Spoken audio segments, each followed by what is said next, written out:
அஸ்ஸலாமு அலைக்கும் வரஹ்மத்துல்லாஹி வரகாத்துஹுமா. அல்ஹம்துலில்லாஹ், அல்லாஹுடைய கிருபையில் நம்ம இப்போ என்ன பார்த்துக்கிட்டு இருக்கோம் அப்படின்னா, சூரா பக்ரா தான் பார்த்துக்கிட்டு இருக்கோம். 2வது ஜுஸுல 42வது பேஜ். சரிங்களாம்மா? அதில் நம்ம இன்றைக்கி இந்த ஆயத்து தான் நம்ம சொல்லி கொடுத்துட்டு இருந்தோம். இது வரைக்கும் நம்ம பார்த்துருக்கோம் இல்லையா? இன்றைக்கி நம்ம இந்த இடம் தான் பார்க்க போகிறோம். பார்க்கலாமா? எல்லாம் ரெடியாக இருக்கீங்களா?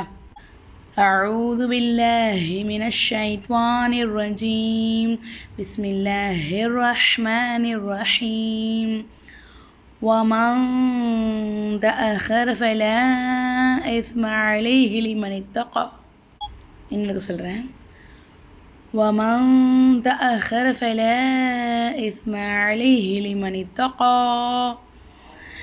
அதாவது ஒரு ஆயத்தை முழுசாக ஒரே மூச்சில் ஓதணும்னு சொல்லிட்டு ரொம்ப ஆசை எனக்கு இருக்குது. அதே மாதிரி உங்களுக்கு இருக்கா அப்படிங்கிறது கீழே கமெண்ட்டில் கண்டிப்பாக சொல்லுங்கள் இன்ஷா அல்லாஹ். என்னடி இந்த ஒரு லைனையும் மூச்சு விடாமல் ஓத முடியல. அதுதான் மாதிரி ட்ரை பண்ணேன். மாஷா அல்லாஹ், அல்ஹம்துலில்லாஹ், அல்லாஹுடைய பெரிய கிருபையில் இந்த ஒரு லைன் வந்துருச்சு. சரிங்களா? இப்போ அடுத்த லைன் பார்க்கலாம். வத்தகுல்லாஹ வஅலமூ அன்னகும் இலைஹி துஹ்ஷரூன். இப்போது இதில் ரெண்டு லைனில் உள்ள சின்ன சின்ன சட்ட நுணுக்கங்கள் சொல்லித்தரேன் இன்ஷா அல்லாஹ். கவனமாக கவனிச்சுக்கோங்க.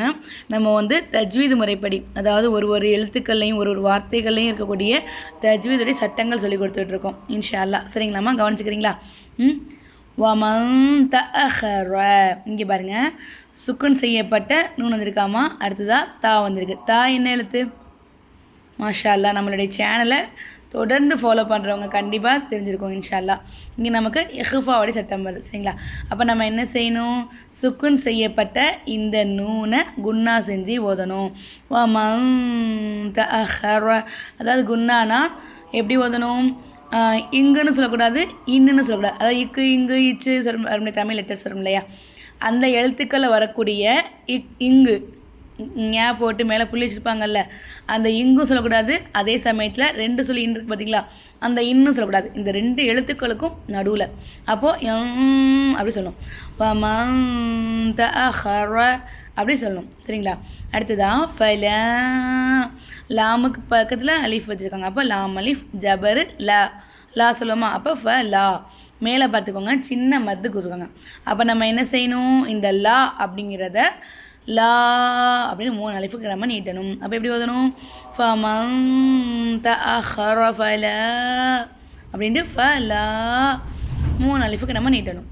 இஸ்ம அலைஹி லிமன் இத்தகா. இங்கே அலைஹி பக்கத்தில் லாம் அலிஃப் கொடுத்துருக்காங்களாமா, குட்டியாக கொடுத்துருக்காங்க பார்த்தீங்களா? இந்த இடத்துல நம்ம வக்ஃபு செய்யக்கூடாது. இந்த மாதிரி குட்டி துவா கொடுத்துருந்தாங்கன்னா இந்த இடத்துல நம்ம வக்ஃபு செய்யலாம். அப்போது ஃபலா இஸ்ம அலைஹி லிமன் இத்தகா. அந்த காஃபுடைய மஹரஜ் என்னதுமா? கரெக்டாக சொல்லுங்கள் பார்ப்போம்.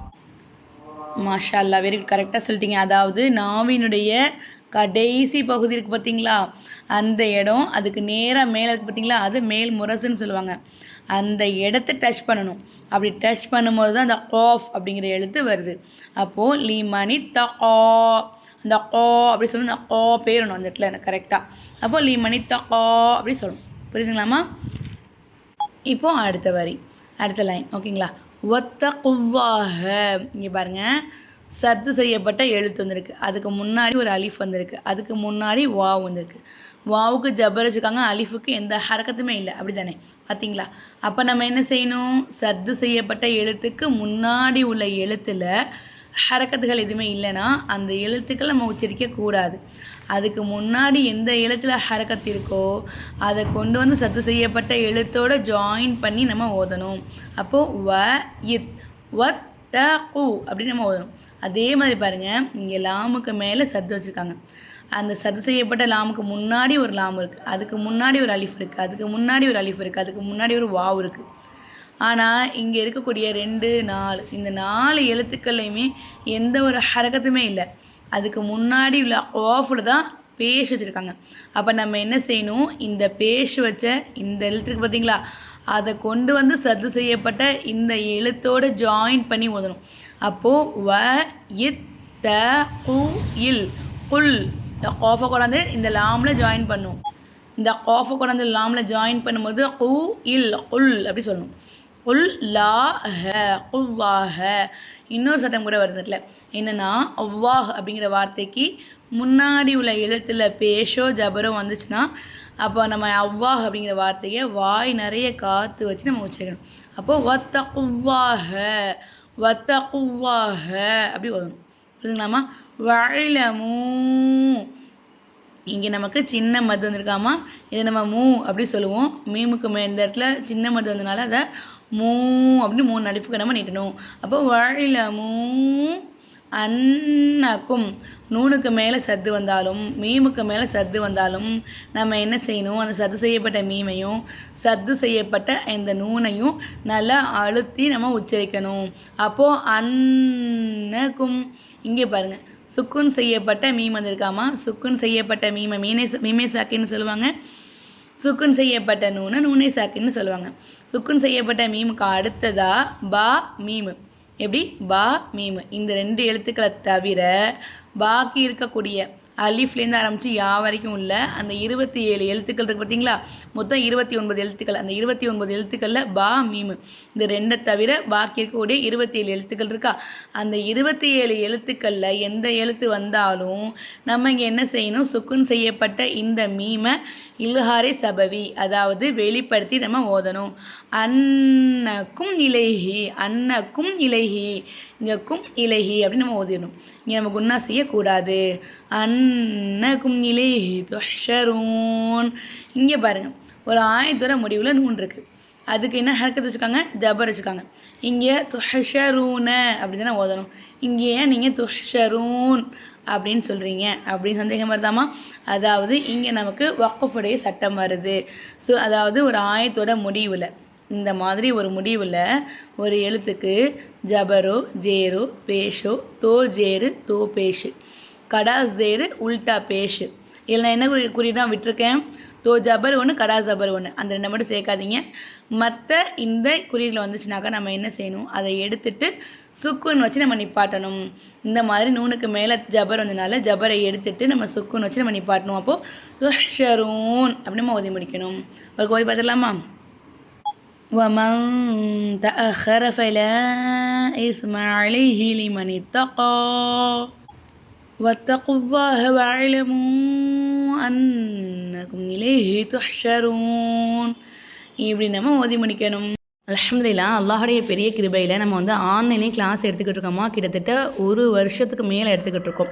2024 டிசம்பரில் ஸ்டார்ட் பண்ணி இப்போ 2025 ஃபுல்லாக எடுத்து இப்போ 2026 ஜூன் மாதம் ரன் ஆகிட்டு இருக்கு இல்லையா. அல்ஹம்துலில்லாஹ், அல்லாஹுடைய கிருபையில் நல்லபடியாக போய்கிட்டு இருக்குமா. துவா செய்யுங்க இன்ஷா அல்லாஹ். நம்ம ஆன்லைன் கிளாஸ் ஸ்டார்ட் பண்ணது நோக்கமே நிறைய பேர் நம்மக்கிட்ட நம்மளுடைய நண்பர்கள், ஆனால் நீங்கள் எல்லாருமே எங்கிட்ட வந்து சொன்னனால கமெண்ட்டில் வந்துட்டு ஆன்லைன் கிளாஸ் எடுங்கன்னு சொன்னனால தான் நம்ம என்ன பண்ணோம், ஆன்லைன் கிளாஸை ஸ்டார்ட் பண்ணோம். அல்ஹம்துலில்லாஹ், அல்லாஹுடைய கிருபையில் நிறைய பேர் ஜாயின் பண்ணி நிறைய பேர் பயனடைஞ்சிக்கிட்டு இருக்காங்க. அல்ஹம்துலில்லாஹ், எல்லாத்துக்குமே அல்லாஹ் ஒருவனே போதுமானவன். உங்களுக்கும் நம்மக்கிட்ட ஆன்லைன் கிளாஸை ஜாயின் பண்ணி குர்ஆன் ஓத கற்றுக்கணும் அப்படின்னு சொல்லிட்டு விருப்பம் இருந்துச்சுனாக்கா ஸ்க்ரீனில் வாட்ஸ்அப் நம்பர் கொடுக்குறேன் உங்களுக்கு. இன்ஷா அல்லாஹ் அந்த நம்பருக்கு இன்ஷா அல்லாஹ் மெசேஜ் மட்டும் பண்ணுங்கள். ஃபோன் பண்ணால் ஃபோன் போகாதுமா அந்த நம்பருக்கு. ஏன்னா மெசேஜ் மட்டும் பண்ணுங்கள். இன்ஷா அல்லாஹ் கண்டிப்பாக நான் உங்களுக்கு ரிப்ளை பண்ணுவேன். இன்னொரு விஷயம் என்னென்னா 2 மாத கோர்ஸ் தான், 2 மாதம் தான். உங்களுக்கு அலிஃப் பா தாவே எனக்கு தெரியாதுமா, நான் வந்து சின்ன பிள்ளையில் படித்தது எனக்கு எல்லாம் மறந்து போச்சு, இல்லை நான் படிக்கவே இல்லை, நான் மதரசாக்கே போனது கிடையாது அப்படின்னாலும் இன்ஷா அல்லாஹ் ஒன்றும் கவலைப்படாதீங்க. 2 மாதத்தில் இன்ஷா அல்லாஹ் தஜ்வீத் முறைப்படி உங்களுக்கு அல்லாஹுடைய பெரிய கிருபையில் நல்லபடியாக உங்களுக்கு குர்ஆன் ஓத சொல்லிக் கொடுத்துருவேன். அது 2 மாதத்து தான் இன்ஷா அல்லாஹ். சரிங்களா? பெண்கள் எல்லாருக்குமே எடுத்துக்கிட்டு இருக்கோம். ஆண்கள் வந்து 15 வயசுக்கு உட்பட்ட பிள்ளைகள் மட்டும் எடுத்துக்கிட்டு இருக்கோம். அதுக்கு மேலே உள்ள பசங்களுக்கு நம்ம எடுக்கலாமா. இன்ஷா அல்லாஹ் ஸ்க்ரீனில் தெரிய வாட்ஸ்அப்பில் மெசேஜ் அனுப்புங்க. இன்ஷா அல்லாஹ் நான் நாளைக்கு உங்களுக்கு அடுத்த ஆய்ச்சி சொல்லி தரேன். இந்த வீடியோ எந்தளவுக்கு ஷேர் பண்ணுறீங்களோ அந்தளவுக்கு இன்ஷா அல்லாஹ் நன்மையில் பங்கெடுத்துக்கோங்க. இன்ஷா அல்லாஹ் வீடியோ பிடிச்சா லைக் பண்ணுங்கள். நம்ம சேனலை இப்போ தான் விசிட் பண்ணுறீங்கன்னா மறக்காமல் சப்ஸ்கிரைப் பண்ணிக்கோங்க. இன்ஷா அல்லாஹ் நான் நாளைக்கு அடுத்த ஆய்ச்சி சொல்லி தரேன். அஸ்ஸலாமு அலைக்கும் வரஹ்மத்துல்லாஹி வபரகாத்துஹு.